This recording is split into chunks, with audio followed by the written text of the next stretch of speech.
Dorian Vayne was only 14 when he orchestrated one of the most chilling murder sprees in modern history, while his mother, Mirella Vayne, slept just down the hall, completely unaware that her quiet, distant son had already killed 3 children and inspired others across the country to do the same. Wellsboro was the kind of town that people passed through but never remembered. Tucked away in the hills of the Pacific Northwest, it had fewer than 6,000 residents, a single high school, and one main road that curved through it like a sleepy stream. People knew their neighbors by name, doors were rarely locked, and the loudest sound most nights came from owls in the trees, or the occasional rustle of wind through dry leaves. For decades, Wellsboro had maintained its peace like a fragile glass dome. Clean, quiet, untouched. That was about to change. Mirella Vayne had lived in Wellsboro her whole life. She worked at a packaging factory just outside town, sorting boxes on graveyard shifts and returning home when the sun started to rise. She had no family nearby, no close friends, and very little free time. Her world revolved around her 14-year-old son, Dorian. A pale, serious boy with jet-black hair and a permanent scowl, Dorian was the kind of child people described as mature for his age. He didn't throw tantrums, didn't break rules, and never got into fights. He got average grades, never, smiled in pictures, and spent most of his free time in his room, reading, sketching, or watching crime documentaries on his old laptop. Dorian had always been different. Mirella remembered when he was 5 and asked why people cried at funerals. Not out of sadness, he explained, but out of habit.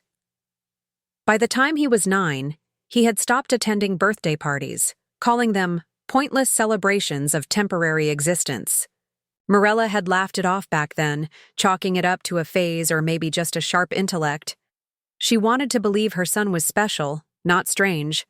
The first missing child report didn't shake Wellsboro much. It was assumed the boy had run away. Kids did that sometimes. He was 13, rebellious, and had argued with his parents.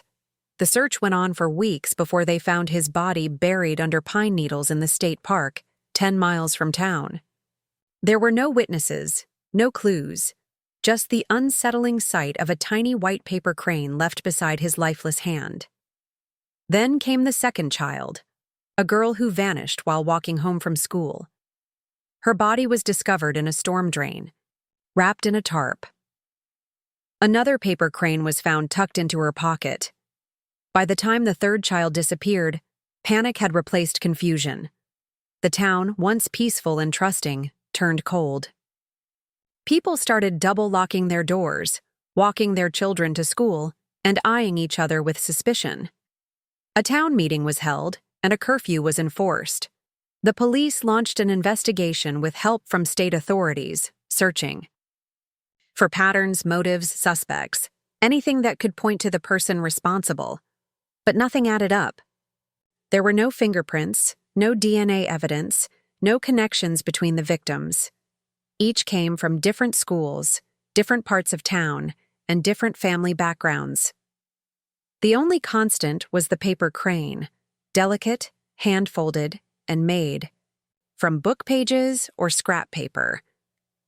Mirella was disturbed, but like everyone else, she assumed the killer was a stranger, some drifter, or someone passing through. She never once thought to look inside her own home. After all, Dorian never left the house after dark.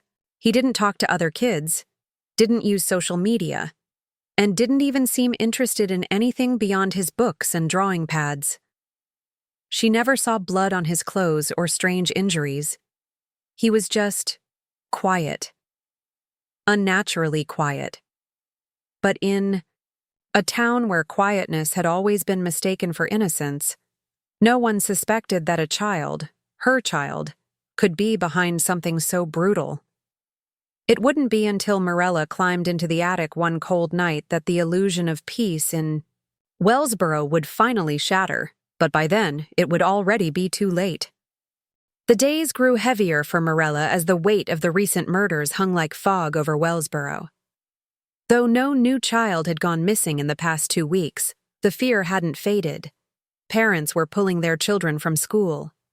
Playgrounds sat empty. Even the birds seemed quieter.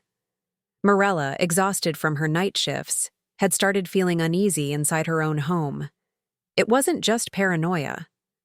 Something was off, things out of place, sounds she couldn't explain, and a creeping sensation that she was missing something important, something right in front of her.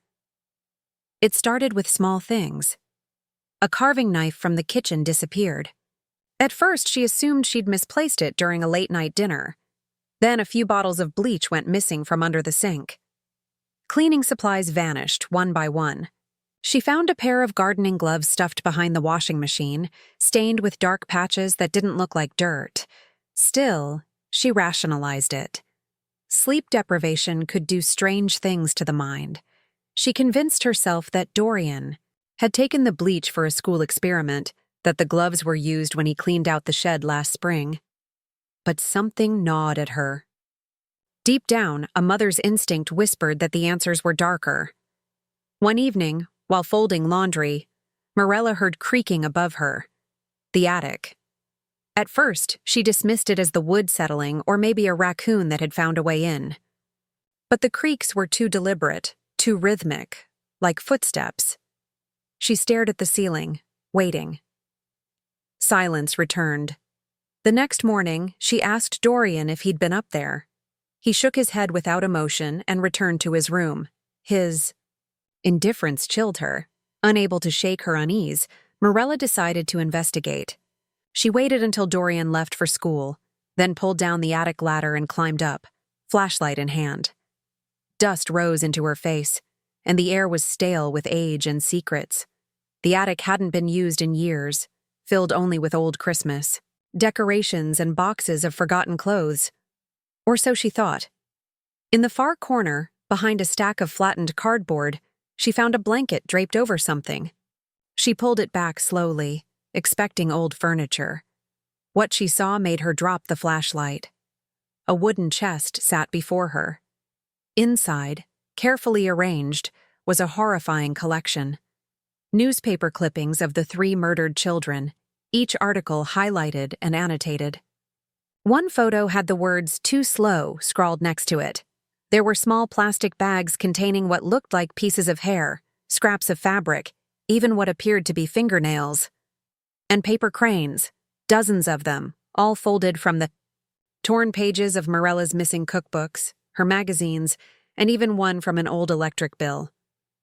But it was the notebook that froze her in place. Leather-bound and well-kept, IDA network error occurred. Please check your connection and try. Again.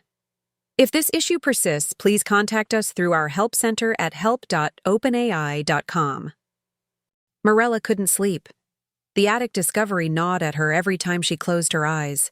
The newspaper clippings, the strands of hair, the notebook with the word "completed" scribbled over 3 names. All of it pointed to something horrifying. She tried to convince herself it wasn't real, that maybe Dorian was mimicking something he saw online, or working on a twisted story inspired by his obsession with crime. But deep down, her instincts whispered something much darker. She needed proof, undeniable evidence that would either ease her paranoia or confirm her worst fears.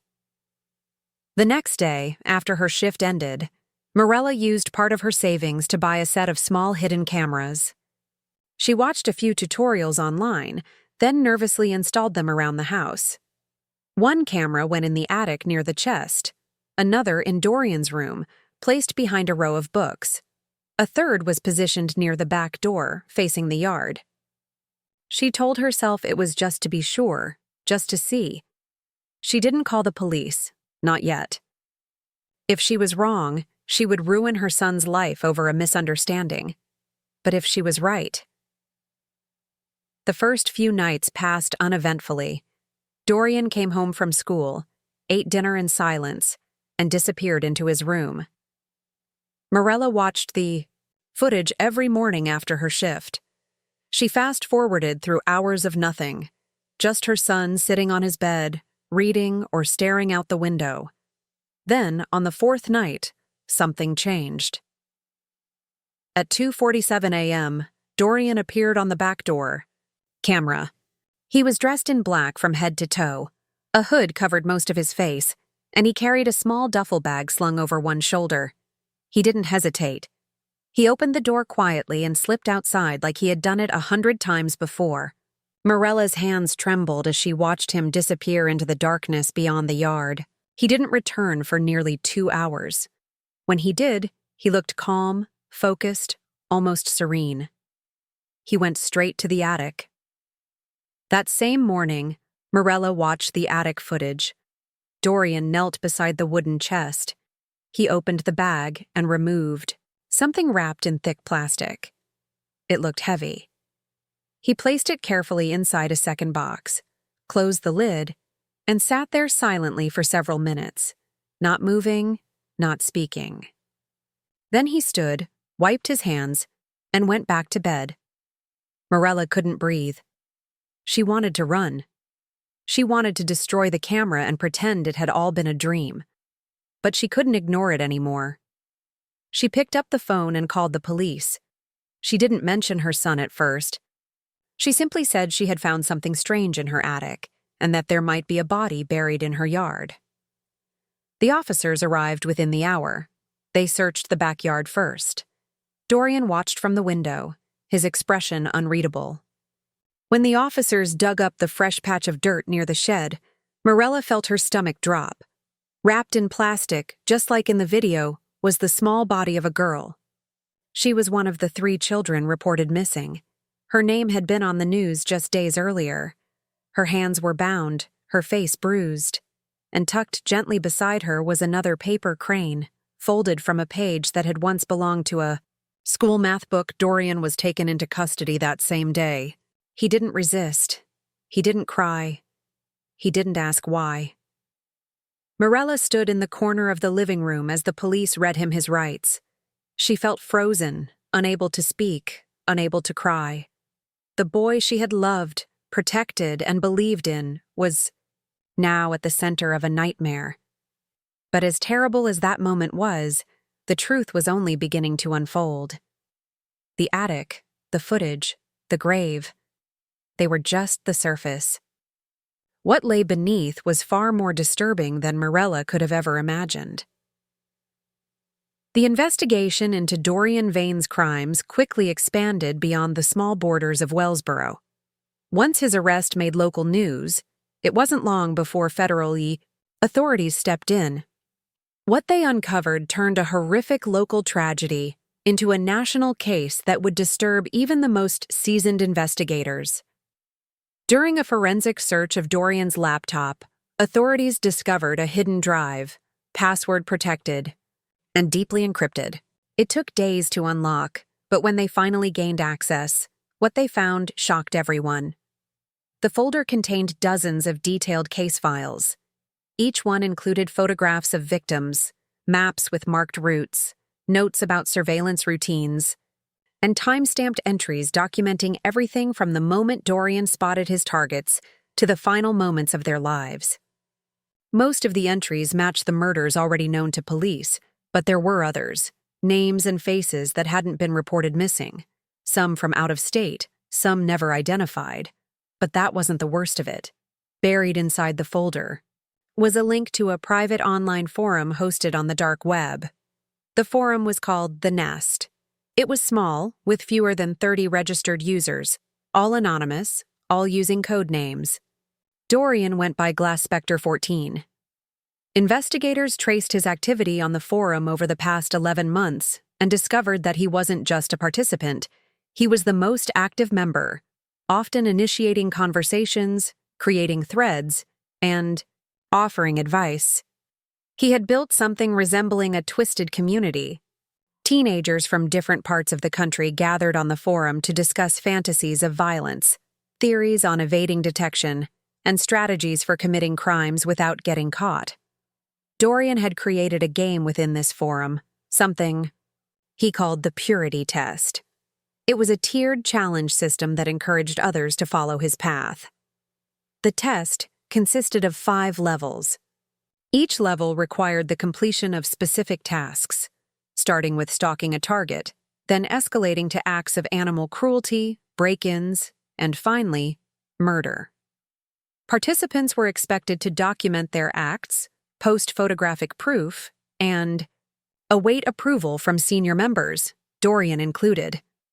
The 3 murders in Wellsboro had been Dorian's own final levels, carefully designed not just as a personal milestone, but as an instructional blueprint for others. 2 other forum members had taken the test to completion. One was a 15-year-old boy in Colorado. Another was a 13-year-old girl in Ohio. Both had committed murders eerily similar to Dorian's, and both had left paper cranes at the scene. When arrested, they admitted to being inspired by Glass Spectre 14 and considered him their mentor. Neither showed remorse. Neither cried. They believed they were part of something larger, a secret world that recognized their darkness and gave it purpose. News of the forum reached the public, sparking outrage and fear. Parents were horrified to learn that their children could be accessing such content. Schools implemented emergency counseling programs. Law enforcement agencies began tracking similar forums, but the nest had already vanished. Within 48 hours of Dorian's arrest, the forum went dark. Its server was wiped clean, and its members disappeared without a trace. Mirella was kept in isolation during this time, both for her protection and her mental well-being. She hadn't spoken publicly. She refused to answer reporters. She barely ate. The weight of what she'd discovered in her own attic had been heavy, but realizing her son had led others into darkness, it shattered her completely. The FBI tried to question Dorian further, hoping he'd reveal names or help track down other users. But Dorian remained quiet, only offering one cryptic statement during a psychological evaluation. When asked why he had done it, why he had killed those children and encouraged others to do the same, he simply said, "To see who's watching." That single sentence sent a chill through the room, because it suggested there were others, still watching, still waiting, perhaps even ready to continue what he had started. Dorian Vayne was sentenced to life in a maximum security juvenile facility, with the possibility of psychological re-evaluation every 6 months. Due to his age, the law prevented him from being tried as an adult, but that didn't change how the public saw him. In the media, he was called many things: the origami reaper, the child mastermind, the boy with the paper cranes. News outlets scrambled for headlines, documentaries were rushed into production, and the true crime world found itself obsessed with the cold, emotionless teenager who had created a cult of killers from his bedroom. But inside the walls of the Evergreen Youth Correctional Facility, Dorian was silent. He spoke only when necessary, complied with rules, and spent most of his time in the facility library or drawing in silence. Therapists called his behavior superficially calm, but beneath that still surface, no one could tell what thoughts stirred. He never mentioned the forum, never named any users, and never showed the slightest regret for what he had done. He seemed entirely unaffected by the gravity of his crimes. To those who observed him, he was not just unremorseful, he was unreachable. Mirella, meanwhile, vanished from public view. After Dorian's arrest and the media storm that followed, she was forced to quit her job, change her name, and leave Wellsboro. The town had turned cold toward her, despite her being the one who exposed the truth. Parents blamed her. Neighbors whispered about her. People avoided her in grocery stores and church parking lots. To them, she was no longer Mirella Vayne. She was the mother of a monster. She moved 3 states away, rented a small apartment under an alias, and lived in almost complete isolation. She never gave interviews, never responded to letters, and never visited Dorian in custody. To her, the boy she raised was gone, buried beneath layers of darkness she hadn't seen until it was too late. But the story didn't end there. 1 year after Dorian's sentencing, a brown envelope arrived at a local news station in Oregon. There was no return address, Inside was a single paper crane, folded from the page of a psychology textbook, and a handwritten note that read, Level 5, complete. The handwriting matched the entries in Dorian's attic notebook. Authorities were stunned. The implications were terrifying. Either Dorian had somehow communicated with someone from inside the facility, or someone else, perhaps another follower, was continuing the game. FBI analysts reopened the investigation, focusing again on the Nest forum. Despite their efforts, they couldn't trace the new letter to any specific individual. More unsettling reports soon followed. A teenager in Missouri was arrested for a murder that mirrored Dorian's method, paper crane included. Then another, in New Jersey. Investigators began to suspect that the game hadn't stopped with Dorian's arrest. It had spread. Quietly. Systematically. Prison officials monitored Dorian's mail, computer access, and visitation logs, but found nothing. No communications, no breaches.